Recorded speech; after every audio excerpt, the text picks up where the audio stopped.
Hello friends, welcome back to a D updates. അപ്പോൾ നമ്മുടെ ഇന്നത്തെ വീഡിയോ മൂവി റീക്രിയേഷനോ അനാലിസിസോ ഒന്നുമല്ല, അപ്ഡേറ്റാണ്. സോ വീഡിയോയിലേക്ക് പോവാം. ദളപതി 69. ദളപതി വിജയെ നായകനാക്കി എച്ച് വിനോദ് സംവിധാനം ചെയ്ത് ദളപതി വിജയുടെ കരിയറിലെ തന്നെ അവസാനത്തെ സിനിമയാണ് ദളപതി 69. ഈ ഒരു സിനിമയ്ക്ക് വേറൊരു പ്രത്യേകത കൂടിയുണ്ട്. ദളപതി വിജയ് ഇതുവരെ ചെയ്ത എല്ലാ സിനിമകളും വെച്ച് നോക്കുമ്പോൾ ഏറ്റവും ഫാസ്റ്റായിട്ട് ഷൂട്ടിംഗ് തീരുന്നൊരു സിനിമ കൂടിയാണ് ദളപതി 69. ഏപ്രിൽ മാസത്തോടെ സിനിമയുടെ ഫുൾ ഷൂട്ടിംഗ് കംപ്ലീറ്റ് ആവും. ഒക്ടോബർ മാസത്തിൽ സിനിമ റിലീസും ആവും. ഇപ്പോൾ ദളപതി 69ൻ്റെ ഭാഗത്തു നിന്ന് ഒരു അപ്ഡേറ്റ് വന്നിട്ടുണ്ട്. സംഭവം ഒഫീഷ്യലാണ്. ദളപതി 69ൻ്റെ ഫസ്റ്റ് ലുക്ക് ഈ വർഷം ജനുവരി 1 ന്യൂ ഇയർ സ്പെഷ്യലായിട്ട് പുറത്തുവിടുമെന്നാണ് നമ്മളൊക്കെ കേട്ടിരുന്നത്. അങ്ങനെ തന്നെയായിരുന്നു. എന്നാൽ ടൈമായപ്പോൾ അവന്മാർ നമ്മളെ നൈസായങ്ങ് പറ്റിച്ചു. വേറൊന്നും കൊണ്ടുമല്ല, ദളപതിയുടെ പാർട്ടിയിലുണ്ടായ എന്തോ ഒരു ഇഷ്യൂ കാരണമാണ് ഫസ്റ്റ് ലുക്ക് ന്യൂ ഇയറിന് പുറത്ത് വിടാത്തത്. എന്നാലിപ്പോൾ ഒഫീഷ്യൽ ഫസ്റ്റ് ലുക്കിൻ്റെ ഡേറ്റ് കൺഫേം ആയിട്ടുണ്ട്. ഈ മാസം ജനുവരി 26 റിപ്പബ്ലിക് ഡേ സ്പെഷ്യലായിട്ട് ദളപതി 69ൻ്റെ ഫസ്റ്റ് ലുക്ക് പുറത്ത് വിടും. ഇനി പറയാനുള്ളത് ഒട്ടും പ്രതീക്ഷിക്കാണ്ട് കിട്ടിയ ഒരു സർപ്രൈസ് അപ്ഡേറ്റാണ്. സംഭവം ഓൾമോസ്റ്റ് കൺഫേമുമാണ്. ഇത് നമ്മുടെ വിജയ് ഫാൻസിനുള്ള ഒരു വമ്പൻ സർപ്രൈസ് ആണെന്ന് തന്നെ പറയാം. കുറേ പേര് ഇത് ഓൾറെഡി അറിഞ്ഞിട്ടുണ്ടാവും. എന്നാലും ഞാൻ പറയാം, ദളപതി 69 ആയിരിക്കില്ല ദളപതി വിജയുടെ അവസാന സിനിമ. 69ന് ശേഷം ദളപതി വിജയ് ഒരു സിനിമ കൂടി ചെയ്യുന്നുണ്ട്. യെസ്, ദളപതി 70 കൂടി സംഭവിക്കാൻ പോകുന്നു.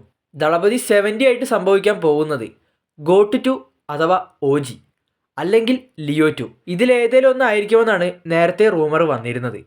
അതായത് ഗോട്ടിൻ്റെ ടൈമിൽ വെങ്കട് പ്രഭുവിനോട് ദളപതി പറഞ്ഞു, നീ ഒരു സ്ക്രിപ്റ്റ് കൂടി എനിക്ക് റെഡിയാക്കണം, ഈ ഒരു ഗ്യാപ്പിൽ, അതായത് ഇലക്ഷൻ്റെ ഈ ഒരു ഗ്യാപ്പിൽ നമുക്ക് ആ ഒരു സിനിമ ചെയ്യാം എന്നുള്ളൊരു റൂമറാണ് നേരത്തെ വന്നിരുന്നത്. എന്നാൽ വെങ്കട് പ്രഭു ദളപതി കോംബോ അത് വെറും റൂമർ മാത്രമാണ്.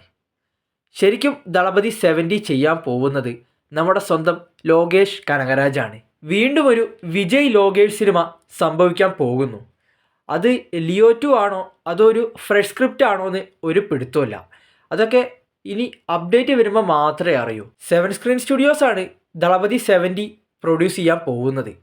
ഒരു കാര്യം ഓൾമോസ്റ്റ് കൺഫേം ആണ്, 7 സ്ക്രീൻ സ്റ്റുഡിയോസിൻ്റെ ബാനറിൽ ലോകേഷ് ആയിരിക്കും ദളപതി 70 ഡയറക്റ്റ് ചെയ്യാൻ പോകുന്നത്. ലിയോ 2 ആവണേന്ന് നമുക്ക് പ്രാർത്ഥിക്കാം. ആയിക്കഴിഞ്ഞാൽ ഹൈപ്പിൻ്റെ എക്സ്ട്രീം ലെവൽ, അതായത് ലിയോയിൽ കണ്ട ഹൈപ്പായിരിക്കില്ല, ലിയോയുടെ ഹൈപ്പിനെക്കാട്ടിലും എക്സ്ട്രീം ലെവൽ സംഭവമായിരിക്കും ലിയോ 2വിലൂടെ നമ്മൾ കാണാൻ പോകുന്നത്. എന്നാൽ ദളപതി 70 എന്ന സിനിമ ദളപതി 69 കഴിഞ്ഞാൽ ഉടനെ തന്നെ ഉണ്ടാവില്ല. കാരണം ദളപതി 69ന് ശേഷം Thalapathy Vijay full and full focus ചെയ്യാൻ പോകുന്നത് പൊളിറ്റിക്സിലേക്കാണ്. നെക്സ്റ്റ് ഇയർ 2026 ഇലക്ഷന് നിൽക്കുകയാണ്. അപ്പോൾ അതിൻ്റെ പരിപാടീസൊക്കെ ആയിട്ട് ഫുള്ള് ബിസി ആയിരിക്കും. അങ്ങനെയാണെങ്കിൽ 2026 ശേഷം, ഇലക്ഷന് ശേഷമായിരിക്കും ദളപതി 70 സംഭവിക്കാൻ പോകുന്നത്.